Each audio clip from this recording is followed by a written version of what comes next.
Socialist मतलब एक संगठन नहीं है, एक विचारधारा है। बोले यादव का ही नहीं, ये सब फालतू बात है।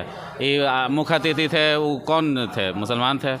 फिर उसके बाद और जो मुख्य वक्ता थे, वकील साहब जो थे, वो कौन जाति के थे? अतिथि। आप लोग बैनर पे लिखे हुए हैं कि संवैधानिक विचारों के हनन पे हम लोग चर्चा करेंगे, इसका अर्थ क्या है? वो संवैधानिक मूलभूत चीज़ें हैं, उनको कहीं न कहीं किसी न किसी रूप में दमन किया जा रहा है, चाहे वो विचारधारा के रूप में हो, व्यक्ति के रूप में हो या सोच के रूप में हो। सर, आप देख रहे हैं बिहार इंस्पायर।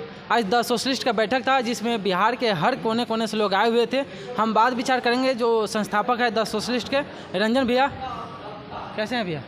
हम ठीक हैं एकदम। सोशलिस्ट किस तरह से काम करेगा? सोशलिस्ट बेसिकली समाज के दबाव समूह के रूप में काम करेगा।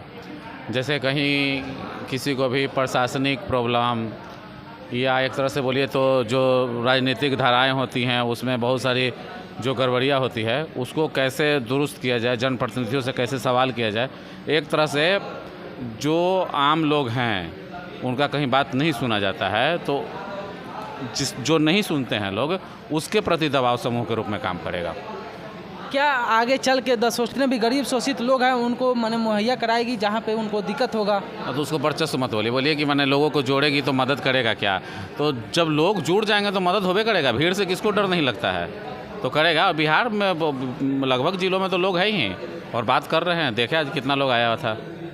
क्या द सोशलिस्ट संगठन है या पार्टी है या किस तरह से ये काम है? मैंने नहीं, ये द सोशलिस्ट जो है एक तरह से कुछ एक लोग जो हैं बेसिकली बिहार के ही ज़्यादा लोग हैं। तो आपने देखा होगा यूपी से लोग भी आए थे जी, और 2 लोग तो दिल्ली से भी आए थे। तो समझ सकते हैं कि इसका फैलाव बहुत अच्छा है और यह एक फ़िलहाल जो है एक दूसरे के प्रति समर्पित और पारिवारिक भावना से अभी सिर्फ लोग जुड़े हुए हैं। बाकी बाद में कुछ ऐसा होगा तो देखा जाएगा। और ये भी बोला जा रहा है कि द सोशलिस्ट जो काम कर रही है जो यादव का ही नहीं, ये सब फालतू बात है। ये मुख्य अतिथि थे, वो कौन थे? मुसलमान थे। फिर उसके बाद और जो मुख्य वक्ता थे, वकील साहब जो थे, वो कौन जाति के थे? अति पिछड़ा था। क्योंकि जहाँ पे फेसबुक पे जहाँ पे पोस्ट किया जा रहा है तो पोस्ट किया जा रहा था, आहिरे पोस्ट कर रहा था, हम मुंह में उंगली डाल डाल के करवाएं बाकी से। बाकी वो करना चाहिए ना। तो सोचिए कार्यक्रम में कहेंगे कि अहिर है, निश्चित तौर पे संख्या ज़्यादा यादवों की आई है।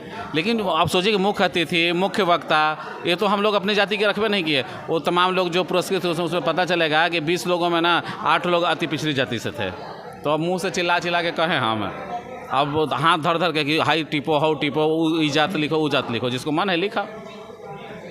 और एक और हमारे जो मुजफ्फरपुर से चल के आए हुए हैं बड़े भैया कृष्णा भैया, उनसे भी बात करेंगे कि द सोशलिस्ट के ये मेंबर हैं और ये किस तरह से इसको आगे बढ़ाएंगे, इनसे भी बात विचार करेंगे।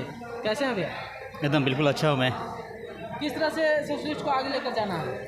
देखिए, सोशलिस्ट का जो दृष्टिकोण है ये शब्दों में कह देने मात्र से ये चरितार्थ नहीं होता है। वो चीज़ आज सबके सामने प्रत्यक्ष रूप से है। सिर्फ मैं ये कह दूंगा कि एक अगर 10 सोशलिस्ट के अगर एक 2, 4, 5 लाइनों में परिभाषित कर दूं तो सिर्फ यहाँ तक 10 सोशलिस्ट सीमित नहीं है। ठीक है, अभी लग रहा है कि कुछ जिलों या कुछ प्रखंडों को हमने आच्छादित किया है, ऐसा लग रहा है, परंतु 10 सोशलिस्ट सबके हृदय तले है, सबके कर्ण तले है और सबके दृष्टि तले है। हाँ, ये कहना है कि बहुत जगह ऐसा भी है जहाँ समाज में 10 सोशलिस्ट विद्यमान हैं लेकिन वो मूर्त रूप में दिखाई नहीं दे रहा है। हाँ, अब हम लोग को क्या करना है कि जिस प्रकार मालिक किसी चीज़ को खाद डालता है, उसमें बहुत डालकर उससे जो उगाता है, तो हमारा वही काम है कि जहाँ अप्रत्यक्ष रूप से सोशलिस्ट है, जहाँ नहीं दिख रहा है। सोशलिस्ट मतलब एक संगठन नहीं है, एक विचारधारा है। पहले 10 सोशलिस्ट की परिभाषा को समझिए, उसके मर्म को समझिए। ये कोई संगठन नहीं है कि हाँ हम कह दें कि ये है, यहाँ तक मेरा सीमित है। नहीं, तो जहाँ नहीं दिख रहा है 10 सोशलिस्ट, उसके कुछ जो मूर्धन्य गुण नहीं दिख रहे हैं, तो हमारा विचार दृष्टिकोण रूपी खाद से हम उसको उगाने का चेष्टा करेंगे कि जहाँ नहीं है वहाँ है। लेकिन ये आप समझ लीजिए निम्न शब्दों में कि 10 सोशलिस्ट लगभग सभी जगह है। आप लोग बैनर पे लिखे हुए हैं कि संवैधानिक विचारों के हनन पे हम लोग चर्चा करेंगे, इसका अर्थ क्या है? संवैधानिक विचारों जैसे कि संवैधानिक पतन तो इतिहास में ये पहली बार नहीं हुआ है कि 2014 के बाद या फिर कभी 84 के बाद या फिर 77 में या फिर 92 में कि संवैधानिक क्षरण होता है।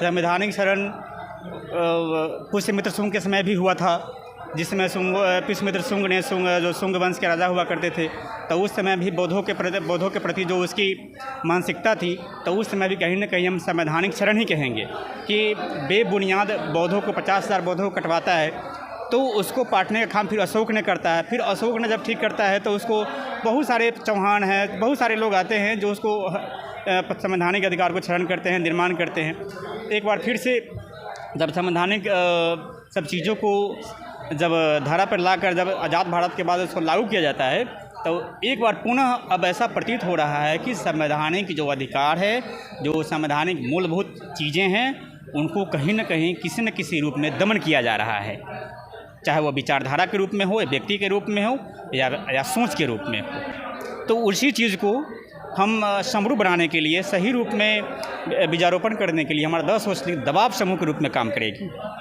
जिस तरह से बोला जाता है द सोशलिस्ट का, जो उस समय जब जगदेव बाबू थे तो केवल सोशलिस्ट का निर्माण किए थे, क्या उसी विचारधारा को आप लोग आगे बढ़ाएंगे या फिर अपने विचार से जो गरीब शोषित है उन लोगों को आगे बढ़ाएंगे? निसंदेह मर्म तो वही रहेगा, जगदेव बाबू का, बीपी मंडल, जेपी सिंह, जो भी उनका भी मर्म वही है, लेकिन प्रारूप अलग रहेगा। वो तो मतलब उन्हीं का सब बीजारोपण या पौधारोपण किया गया है, लेकिन मेरा प्रारूप अलग रहेगा, मर्म वही रहेगा, रस वही रहेगा। ठीक है, तो आपने देखा कि किस तरह से द सोशलिस्ट का निर्माण किया गया और बिहार के जितने भी गरीब वंचित लोग हैं उन लोगों को आगे बढ़ाने के लिए लोग काम करेंगे। जितने भी पिछड़े लोग हैं, कहीं पर भी किसी को दिक्कत होता है तो द सोशलिस्ट से जाके संपर्क कर सकते हैं। तब तक देखते रहिए बिहार इंस्पायर। जय हिंद, जय बिहार।